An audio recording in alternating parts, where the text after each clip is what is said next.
100 रोटी वाला ससुराल। सुनो जी, मुझे तो शीतल की बड़ी फिक्र रहती है। उसका ध्यान तो बस घर के बाहर दोस्तों के साथ घूमने फिरने में ही रहता है। उसे कुछ बोलो तो एक नहीं सुनती। मैं तो कहती हूँ इसकी जल्दी शादी वादी करवा दो, वरना लड़की हाथ से निकल जाएगी। तुमसे ज़्यादा चिंता है मुझे शीतल की शादी की। कल ही वो रामपुर वाले मौसा जी को फ़ोन भी किया था। बता रहे थे एक लड़का है नज़र में। उनका अपना घर है और लड़का भी अच्छा है। अरे तो फिर बस बात चलाओ ना, एक बार देखे तो सही लड़का और घर बार कैसा है। कौन से लड़की की बात चल रही है यहाँ? तुम्हारी शादी की बात चल रही है बेटी। अब तुम्हारी शादी की उम्र हो रही है तो लड़का तो देखना पड़ेगा ना। उफ़ो, मुझे अभी नहीं करनी शादी वादी। ये तो मेरे खेलने कूदने के दिन है। बहुत खेल कूद ली तुम। अब घर के काम धाम सीखने की कोशिश करो, समझी? ससुराल जाकर हमारी नाक मत कटवा देना। सब्जी काटनी तो आती नहीं इसको, तो नाक ही कटवाएगी। अरे मैं इसे शादी तक अच्छे से सब सिखा दूंगी। आप तो बस उस लड़के से इसकी शादी की बात चलवाओ। कुछ दिनों बाद कुणाल और उसकी माँ शीतल को देखने घर आते हैं। कुणाल दिखने में बड़ा ही स्मार्ट होता है। शीतल तो उसे देखती ही रह जाती है।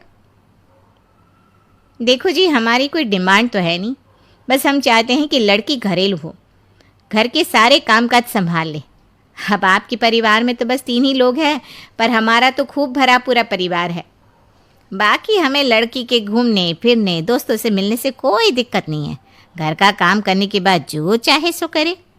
अरे वाह, ये तो इतने बढ़िया लोग हैं। लड़का भी इतना स्मार्ट है और ऊपर से इन्हें मेरे घूमने फिरने से भी कोई दिक्कत नहीं है। हे भगवान, तूने तो बिना मांगे ही मुझे सब दे दिया। बताओ जी, और क्या चाहिए हमें? हमारी तरफ से तो रिश्ता पक्का है जी।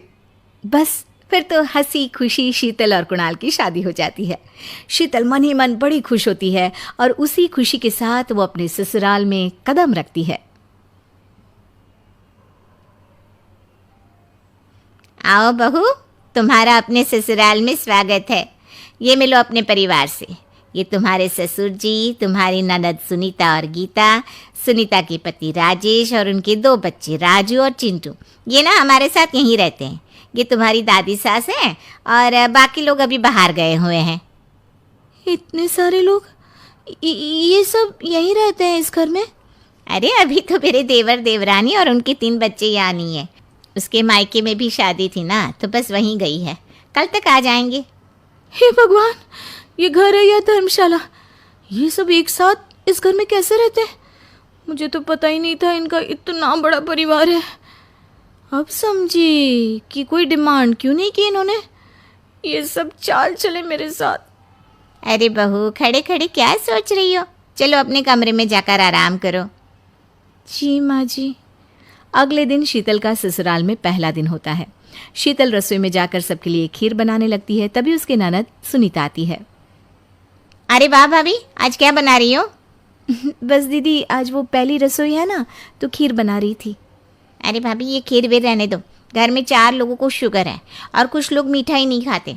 आप ना सीधा खाना ही बना दो। क्या फ़र्क पड़ता है मीठा बने या नमकीन? बस बहू के हाथ की पहली रसोई होनी चाहिए ना। जी दीदी, तो फिर मैं खाना ही बना देती हूँ। आप बता दो खाने में क्या बनेगा? बस सिंपल सी कोई सब्जी बना दो, जैसे आलू गोभी या आलू मटर, और उसके साथ रोटियां सेक दो।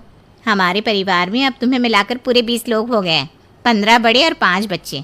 बड़ों की 6 और बच्चों की 2 के हिसाब से रोटी बना देना। चलो मैं चलती हूँ, सब देख लेना। हाँ, बड़ों की 6 रोटी मतलब कि 15 लोगों की 90 रोटियाँ, और बच्चों की 2 रोटी मतलब 5 बच्चों की 10 रोटियाँ। 90 और 10 मतलब कुल मिलाकर 100 रोटियाँ। हाय, मैं तो मर गई। 100 रोटी अकेले कैसे बनाऊंगी? माँ, ये तुमने मेरी शादी कहाँ कर दी? शादी से पहले तो मैंने कभी 4 रोटी से ज़्यादा नहीं बनाई। शीतल एक बड़ी सी परात में 100 लोगों के हिसाब से आटा निकालती है और उसे गूंथना शुरू करती है। आटा गूंथते गूंथते शीतल के पसीने छूट जाते हैं। उसके बाद बारी आती है रोटी बनाने की। शीतल एक एक करके रोटी बनाना शुरू करती है और 10 रोटी बनाते ही अपनी कमर पकड़ लेती है। हाय, मैं मर गई। मेरी कमर टूट गई खड़े खड़े, और ऊपर से इतनी गर्मी। मैं 100 रोटियाँ कैसे बनाऊंगी? अरे भाभी, सब बाहर रोटियों का इंतजार कर रहे हैं। ज़रा जल्दी जल्दी रोटी सेक दो।